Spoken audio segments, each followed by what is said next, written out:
Ёс зүйн асуудлууд яагаад яригддаг вэ? Мэдээллийн технологийн хөгжлөөс шалтгаалan дэлхийн нийтээр хүмүүс асар их мэдээллийн давлгаанд өртөж байна. Гэвч бүх мэдээлэл дандаа үнэн, дандаа зөв байдаггүй. Ийм тохиолдолд редакцууд, сэтгүүлчид хүний эрхийг хүндэтгэж сэтгүүл зүйн бүтээлийнхээ чанарт мэргэжлийн ёс зүйг баримталж ажиллах нь чухал юм. Хэвлэл мэдээллийн салбарын ёс зүйн өөрийн зохицуултын ач холбогдлыг олон нийтэд таниулах бидний подкастыг та сонсож байна. Бидний подкаст.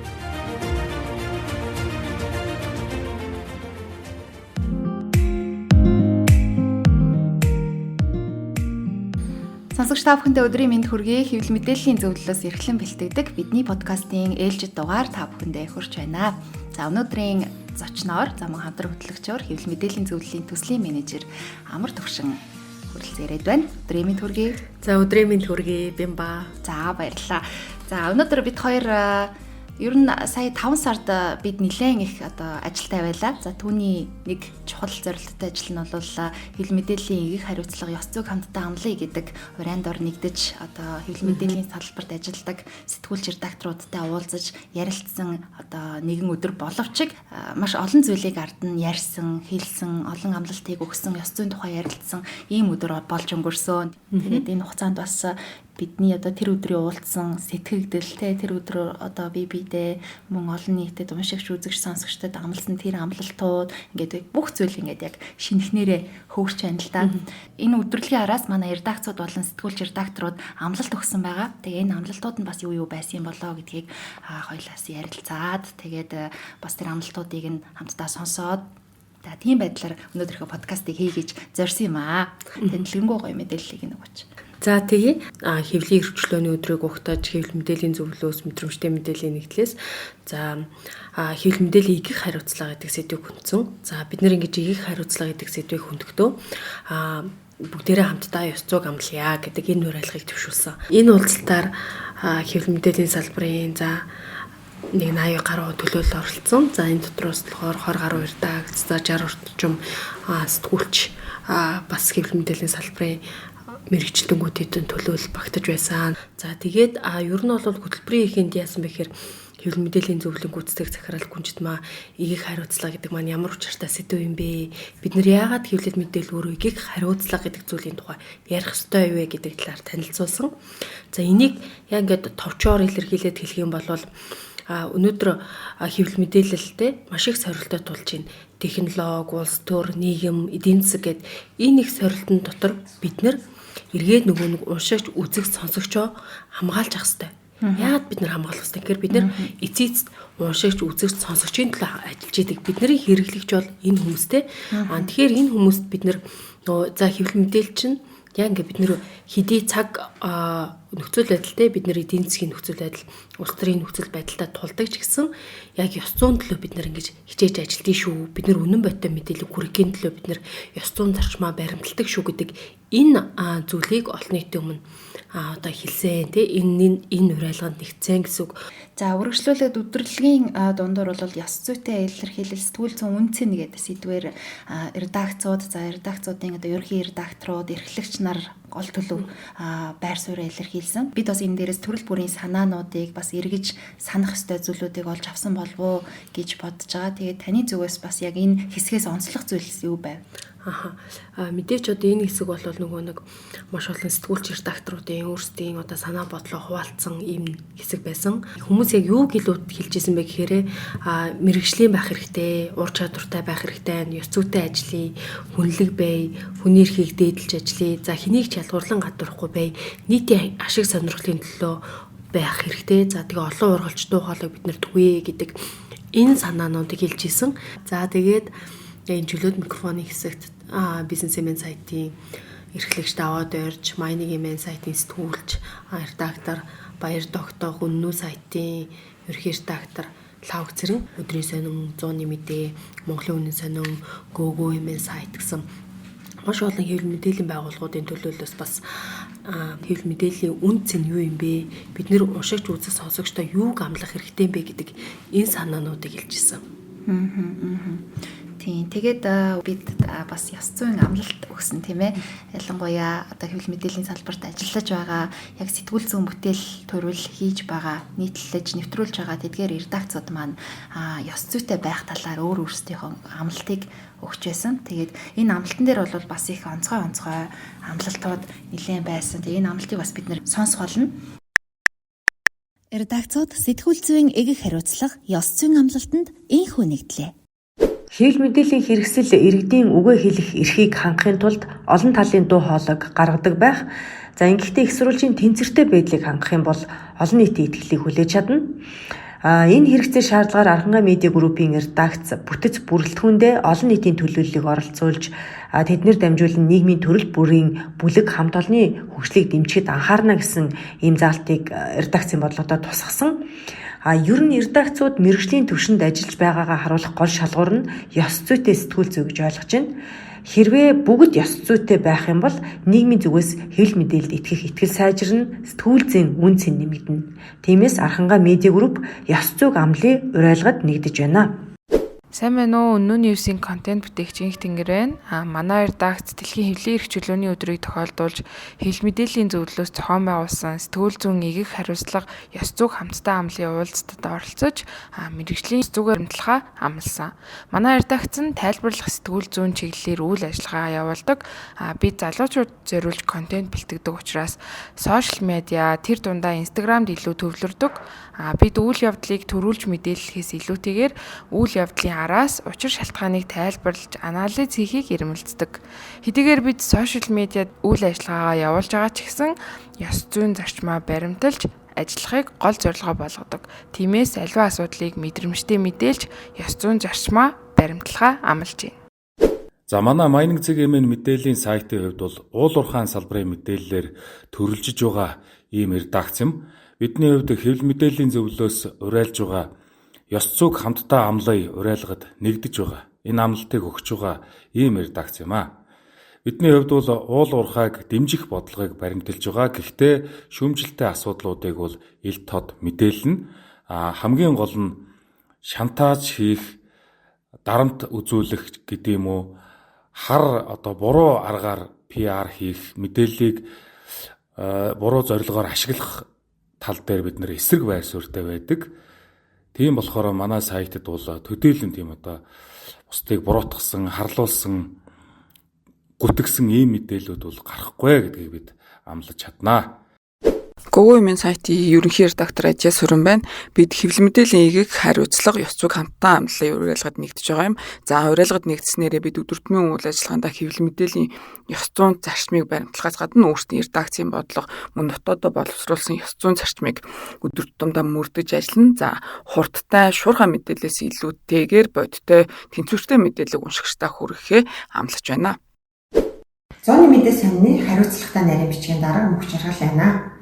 Үндэсний өдөр тутмын зооны мэдээ санин маань эмэгтэй улс төрч бизнес эрхлэгч, манлайлагчдыг эрхтэйчүүдтэй энэ тэнцвүү авч үзэн тэдний бодлого, үйл ажиллагаа, зорилтын талаар адил тэгш мэдээлж байхыг эрмэлзэн гэж редакцийнхаа бодлогод тусгаж олон нийтэд ил тод зарласан.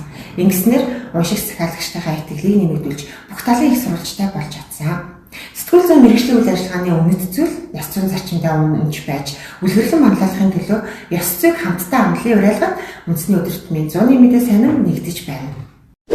Сайн мэцхан уу, би лайв сайт эрхлэгч байгаа анх зай байна. Манай сайт ёс зүйтэй сэтгүүлчийн эгэх хариуцлагатай эргэх холбоотой ийм сайт байхаа бол амлаж байна. Тэгээд нийгэмд нэгэн шаардлагатай байгаа дуу хоолойг бас хүргэхэд хичээл ажиллахаар маш их зорж байгаа. Манайх ингээд зөвхөн залуучууд руу чиглэсэн сонирхолтой тийм мэдээлэл бэлднэхээс гадна нийгмийн чухал үйл ажиллагаа болоод төслүүдэд бас хамтаарч дуу хоолойг нь түгээхэд тусалж ажилладаг. Тэгээд энэ байдлаа биднээс цаашаа бас хадгалаад ийм ёс зүйтэй, дээрээс нь уншигчтай болоод бусад хүлээн авахчтай хүндэтгсэн тийм сайт байхаа бол чин сэтгэлээсээ амлаж байна.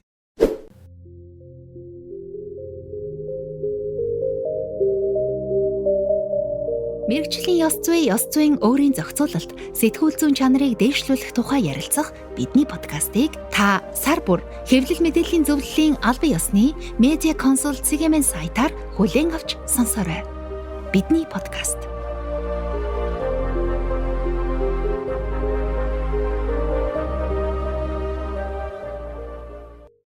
За бид дөнгөж сая ёс зүйн амлалтанд нэгдсэн редакцуудын амлалтыг сонслоо. Тэгээд энэ өдрөлгийн үеэр бас нэгэн сонирхолтой зүйл болсон нь бид нар хэвшмэл ойлголтыг одоо халсан сэдв бүхий. За мөн дээрэс нь улс төрч эмэгтэйчүүдийн одоо манлайллыг харуулсан ийм гэрэл зургийн үзэсгэлэн гаргасан. Тэгээ энэ одоо гэрэл зургийн үзэсгэлэн бас гардан бэлтгэж байсан одоо тэр цаг мөчөө эргээд бас дурсаач гэх. Ер нь нөгөө нэг сэтгүүл зүйн бүтээл гэдэг бол өөрөө цаг хугацааны явцад түүхийг өгүүлж идэг.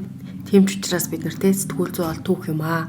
За бид нар бол яг өөрсдийнхөө амьдарч байгаа цаг хугацааны түүхийг бичиж байгаа.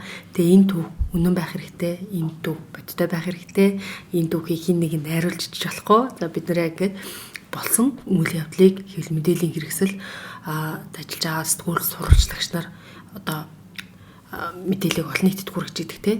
За тийм болохоор бид нэр одоо эмэгтэй улс төрчид за шийдвэр гаргах төвшөнд хэрхэн ажиллаж байсан бэ гэдгийг одоо түүхэн гэрэл зургаар баяжуулж за энийгээ болохоор үзэсгэлэн болгож гаргасан байгаа. За тэгээд магадгүй одоо 20 жилийн өмнө те 35 настай одоо хулан гэдэг гишүүн улсын хурлын гишүүнээр ажиллаж байсан байх нь. Гэтэ яг энэ одоо ингээд залуу үеийнхэн те дөнгөж одоо нэг 18, 19, 20 залуучууд яг энэ түүхийг мэдэх болов тий магадгүй тэдний аав ээж эмээ өвөө нь илүү сайн мэдэх байх. Гэтэл яг энэ зургийг гаргаж тавьсаар хөөх ийм эмэгтэй гишүүн бас байсан юм биш үү гэдэг энэ эмэгтэйчүүдийн улс төрийн оролцоог бас энэ гэрэл зургаар дэлгэж харуулж чадсан гэж бодож байна. За мөн хэвшмэл ойлголтод тий цэг тавих зорилгоор гэрэл зургийн үзэсгэлэнг бий болгосон. За жишээлбэл одоо эрэгтэй маникюр чинь байх жишээний одоо гоё хуруу хүмүүс янзлдаг хүн гэхээр л эмэгтэйгээ бид нэр төсөлж идэгтэй. Гэтэл тэрийг маш сайн хийдэг эрэгтэй хүн байна.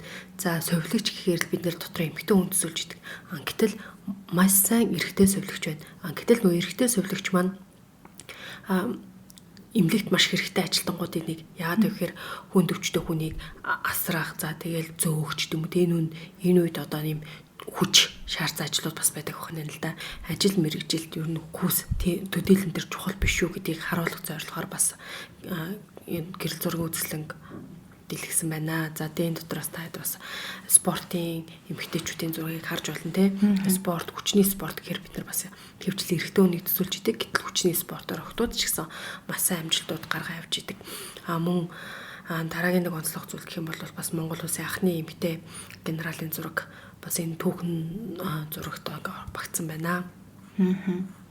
Тэгэхээр яг энэ 5 дугаар сарын 2-ны өдөр болсон өдөрлөг яг тэр өдрөө л болоод өнгөрч байгаа юм шиг боловч тийм ээ энэ тэр өдрөөс хойш бол нэлээд их одоо тэрнээс өмнө ч гэсэн энэ агуулгаар одоо манай сэтгүүл зүйн салбарт ажиллаж байгаа мэргэжилтнүүд бол нэлээд их одоо ёс зүй баримтлах талаар ярьж байсан одоо үргэлжлүүлээд ч бас энийг ажил мэргэжилтэд ингээ хэвшүүлээд дадуулаад явж байгаа яг энэ эгэг хариуцлага гэдэг хүмүүст их тийм сонноор тий содноор буугаад нэг юм цоошин юм шиг эсвэл 5 сарын 2-оос хоошоо яригадаад байгаа ч юм шиг тий нэг ийм ойлголт бас олон нийтэд бас төрж байх вэ гэдэг үндсэн дээрээс өнөөдрийн подкаста яг энэ өдрийн тухай эргэн нэг сануулгах үүднээс дээрээс нь ер нь энэ бол бидний үргэлжил ярьдаг байсан зүйл үргэлжил одоо бид нар сэтгүүл зүйн бүтээлд хуурахтаа за мөн мэргэжлийн үйл ажиллагаа явуулахдаа баримталж барьж ирсэн зүйлээ гэдгийг одоо сануулгах үүднээс энэ подкаста үргэлжлүүлэн хийж байгаа. Тэгээд за энэ өдөрлөг дээр болсон бас нэг гоё зүйл нь нэлээх бас хүмүүсийн сонирхлыг татчихсан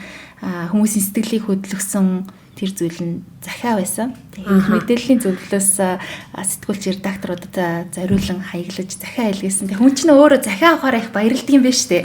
Тийм. Тэр захианы гол агуулга юу байсан бэ гэхээр ер нь бид нэр хэвлэл мэдээлэл үзэгч уншигчдаа бид нар юуг хамлж чадах юм? Бид нарыг хэрэглэгч бол үзэгч, сонсогч, уншигч тэгвэл тэдний төлөө бид нар яаж ажиллах юм гэдгээл бүгдээрээ ингээд гэдгийг амлаач те. Тэгээд хэвлэл мэдээллийн их хариуцлага ёс зүйг хамтаа амлая гэсэн уриалгад нэгтээч гэдгийг энэ агуулгыг багтаасан захиа байсан. За тэгээд яг юу хэлгээд байна гэхээр ерөөсөө л ямар ч цаг үед хэвлэл мэдээлэл мэдээж сорилттой тулж идэг. Гэтэ бид нэр тэр сорилтыг даван туулахын төлөө дотроо хичээж идэг те. Гэхдээ хичээж байгаа цагт бид нар бас ёс зүйгээ бас ингээ баримталж ажиллах хэрэгтэй. Магадгүй хууль эрх зүйн орчин эдийн засаг, улс төрийн нөхцөл байдал, технологич гэдэг юм уу, том шуургууд бид нарыг хүмрэн авчих гац юм шиг те нэг шидчих гэж байгаа юм шиг ийм сэтгэл төрж магадгүй. Гэхдээ л бид нар юуг ингэж тулж юун дээр бид нар бац зогсож чадах вэ гэхээр нэг хүн хоёр хөл дээрөө зогсдог шиг бид нар хэвлэлийн эрхчлөө гэдэг зүйл дээр л бид нар хөлөө тавиа зогсох байхгүй. Тэр хэвлэлийн эрхчлөөний нөгөө тал нь ёс зүй. Бид нар өөрөөр хэлэх юм бол эрхчлөөгөө хамгаалахын тулд бид нар ёс зүйг ярьдаг. Ёс зүйтэй хийж бид нар эрхчлөөгөө бас ярьж чаддаг. Тэгэхээр ерөөсөө л нөгөө нэг үзэгч, уншигч, сонсогчдоо ёс зүйг амлах цагт бидний нөгөө эрхчлөөг биднийг ойлгож байгаа хэрэглэгчд маань эрхчлөөг хамтдаа хамгаална л гэсэн үг. Үг хэлэх үзэл бодлоо илэрхийлэхдээ хэвлэл нийтлэлийн энэ эрхчлөө зөвхөн хэвлэл мэдээллийн салбарт ажиллаж байгаа сэтгүүлч редакторуудын асуудал биш аахгүй. Энэ чинь олон нийтийн үг хэлэх үзэл бодлоо илэрхийлэгчлээ. Бид нэр энэний төлөө ажилладаг. Медиа өөрөө өөрийнхөө хийж байгаа ажлыг бас олон нийтэд ойлгуулах нь айгүй чухал байж идэг. Тэгээ энэ бас яг л нөгөө бид нэр өөрсдөө хийж байгаа ажлыг олон нийтэд ойлгуулж байгаа нэг хэлбэр. Сэтгүүлч яаж ажиллаад байгаа юм? Сэтгүүлч ажил хөдөлмөрийн үн цэн нь юу юм гэдгийг бид нэр яг хэлдэг лүү гэж бодохоор тэр нөгөө сонины талбааны хэдэн хувийн зарцуулдаг бол гэх ингээд бодох маш бага тий. Заримдаа баг энд бид нар ингээд талбаач өгдөггүй байх жишээ нь. Тэгэхээр нөгөө өөрсдийнхөө хийж байгаа ажлыг олон нийтэд ойлгуулах нь чухал. Ингээд олон нийтэд ойлгуулж иж энэ олон нийт маань нөгөө хэвлэлийн эрхчлөө үг хэлэх үзэл бодлоо илэрхийлэх эрхчлөөний үн цэнийг ойлгож чадах юм аа л гэж хэлмээр байна да.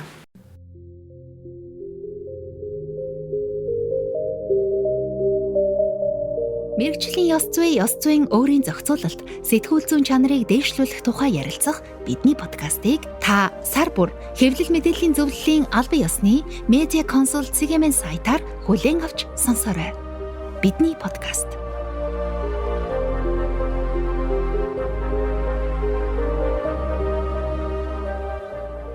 За тэгээд мөн уулзалтын маань дуртай гүн гэсэн үг бол хэвлэл мэдрэмжтэй мэдээллийн нэгдлийн маань ерөнхий редактор нэмзул маань танилцуулах гэсэн байгаа. За тэгээд тэрээр яг юуг онцлсан бэ гэхээр ер нь хэвлэл мэдээллийн салбарт ямар эерэг өөрчлөлтүүд гарч байгаа юм. За тэгээд сэтгүүлчд юу бүтээж байгаа юм гэдэг талаар мэдээлэл өгсөн. За тэгээд яг мэдрэмжтэй мэдээллийн нэгдэл бол бас сэтгүүлчдийн бас ингээд сайн санааны сайн дурын үндсэн дээр бас ингээд хүний эрх, гендрийн эрх итгэж байдлын төлөө бий болсон юм нэгдэл. За бид нэгдэл маань болохоор сэтгүүлчдийн яг гендер хүний эрхийн чиглэлээр бичих төр ур чадрыг хөгжүүлэхтэй энэ ур чадрыг хөгжүүлэх хамтын ажиллагаа бий болгох энэ чиглэлд илүү хамтран ажилладаг. За үүний нэг нь бол манай мэдрэмжтэй мэдээллийн виртуал редакц, менторшип хөтөлбөр гэгчлэн юм олон үйл ажиллагаа байдаг.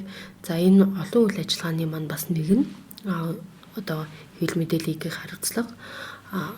эгийг хариуцлагыг ёс зүйг хамтдаа амлая гэсэн энэ уулзалт байсан юм а гэж хэлье. За тэгээ мэдрэмжтэй мэдээллийн нэгдлийн үйл ажиллагаа цаашид идэвхтэй үргэлжлүүлсээр болно. Тэгээд та бүгд бас нэг талаасаа сэтгүүлч редакторуудын хувьд болохоор нэгдлийн гишүүн болох те нөгөө талаасаа бас яг хүний эрх гендер асуудлыг хэрвээ та сонирхдаг энэ талаар та ярих сонирхолтой эсвэл хамтын ажиллагаа бий болгох сонирхолтой бол мэдрэмжтэй мэдээллийн нэгдэлтэй холбогдоорой.